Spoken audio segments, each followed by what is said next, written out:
നമസ്കാരം. എന്റെ വീഡിയോസ് ഞാൻ ലോഡ് ചെയ്തിട്ടൊരു 10 ദിവസത്തോളം ആവും.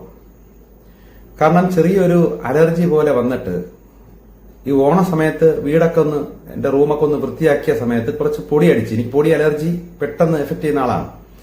അപ്പൊ കുറച്ച് പൊടി അടിച്ച് ഇത്തിരി ചുമ പോലെ വന്ന് ശബ്ദ തടസ്സം വന്നു. പക്ഷെ 2-3 ദിവസം കഴിഞ്ഞ് ആ ശബ്ദ തടസ്സം മാറി, അതന്നെ നോർമലായി. പക്ഷേ പ്രാർത്ഥിച്ചു നോക്കുമ്പോൾ, അടുത്ത മെസ്സേജിന് വേണ്ടി പ്രാർത്ഥിച്ചു നോക്കുമ്പോൾ എനിക്ക് പ്രാർത്ഥന ലഭിക്കുന്നത് 1-ാം ഘട്ടം ദൈവത്തിന്റെ ഡ്യൂട്ടി ഞാൻ പൂർത്തീകരിച്ചു. ഇനി കുറച്ച് ഗ്യാപ്പ് ഇട്ടിട്ട് അടുത്ത ലെവൽ ദൈവത്തിന്റെ പുതിയ പ്ലാനുകൾ പ്രാർത്ഥിച്ച് അത് ചോദിച്ച് മനസ്സിലാക്കി വേണം ഇനി അടുത്ത കാര്യങ്ങൾ ചെയ്യേണ്ടത് എന്നാണ് എനിക്ക് പ്രാർത്ഥനയിൽ ലഭിക്കുന്നത്.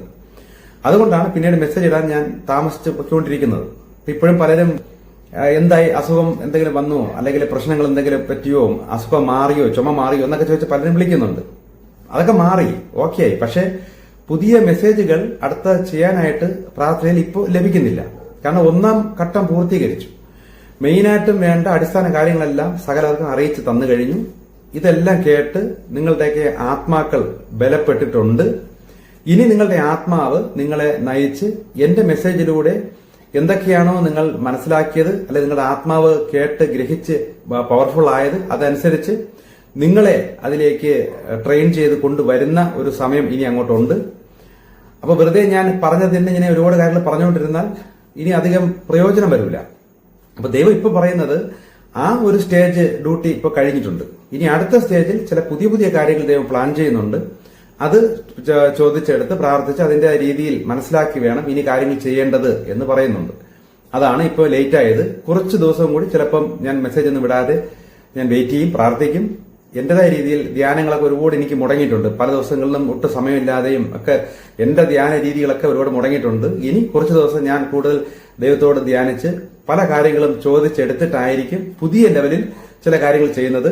ഇനി അടുത്ത കുറച്ചുകൂടെ നല്ല ലെവലിൽ ചില കാര്യങ്ങൾ, വേറെ മാറ്റമായ ഒരുപാട് കാര്യങ്ങൾ ദൈവം പ്ലാൻ ചെയ്യുന്നുണ്ട്. കാര്യം ഒരുപാട് വേറെ നെഗറ്റീവ് ശക്തികളുടെ കുരുങ്ങി രക്ഷപ്പെടാൻ കഴിയാതെയൊക്കെ പെട്ടുകിടപ്പുണ്ട്. ഞാൻ ഈ പറയുന്ന പോലെ മെസ്സേജുകൾ കേട്ടും ശ്രമിച്ചൊന്നും അവർക്കൊന്നും കരകയറി വരാൻ കഴിയില്ല. കാര്യം അത്രത്തോളം രോഗാവസ്ഥയിലും ആകെ പെട്ട് ഭയങ്കരമായ നിരാശയിൽ കിടക്കുന്ന അനേകരുണ്ട്. അപ്പൊ അവരുടെ അടുത്തൊക്കെ ഇനി അവരെയൊക്കെ എങ്ങനെ ഉയർത്തിക്കൊണ്ട് വരാം എന്നതിനെ കുറിച്ചൊക്കെയുള്ള സംശയവും പ്രാർത്ഥനയിലൊക്കെയാണ് ഇപ്പൊ കുറച്ച് ദിവസം കൊണ്ട്. അപ്പൊ അതിനൊക്കെ ദൈവം ചില പുതിയ പ്ലാനുകൾ പ്ലാൻ ചെയ്യുന്നുണ്ട്. ഒന്ന് ഈ കൃപ, അല്ലെങ്കിൽ ഈ ഫ്രീ ആയിട്ട് സംരക്ഷണത്തിന്റെ കാലഘട്ടം അല്ല ഇപ്പോ. ഇപ്പൊ ന്യായവിധി, അതായത് നീതി ന്യായവും കറക്റ്റ് നോക്കിക്കൊണ്ട് മുന്നോട്ട് പോകുന്ന ഒരു കാലഘട്ടം ആയതുകൊണ്ട് പ്രകൃതി സ്ട്രിക്റ്റ് ആണ്. അപ്പൊ ഈ കാലഘട്ടത്ത് എങ്ങനെയാണ് ആകെ നശിച്ചും പെട്ടും കിടക്കുന്നവരെ ഉയർത്തിക്കൊണ്ട് വരേണ്ട രീതി എന്താണ് എന്ന് എന്റെ സംശയത്തില് പല പ്ലാനുകൾ എനിക്ക് ദൈവം പ്ലാൻ ചെയ്ത് തരുന്നുണ്ട്. ഇനി അതൊക്കെ വെച്ചിട്ടൊക്കെ ആയിരിക്കും പുതിയ മെസ്സേജും കാര്യങ്ങളൊക്കെ ഞാൻ അടുത്ത് ചെയ്യുന്നത്. അതുവരെ കുറച്ച് ദിവസത്തേക്കും കൂടി നിങ്ങൾ ക്ഷമിച്ചിരിക്കുക. എന്റെ മെസ്സേജുകൾ ഉടനെ ഉണ്ടായിരിക്കുന്നതാണ്. കാരണം ദൈവം പറയുന്ന കാര്യങ്ങൾ ജനങ്ങളെ അറിയിക്കാൻ പറഞ്ഞു, ഞാൻ അറിയിച്ചു. ഇപ്പൊ അറിയിച്ചുകൊണ്ടിരിപ്പുണ്ടായിരുന്നു.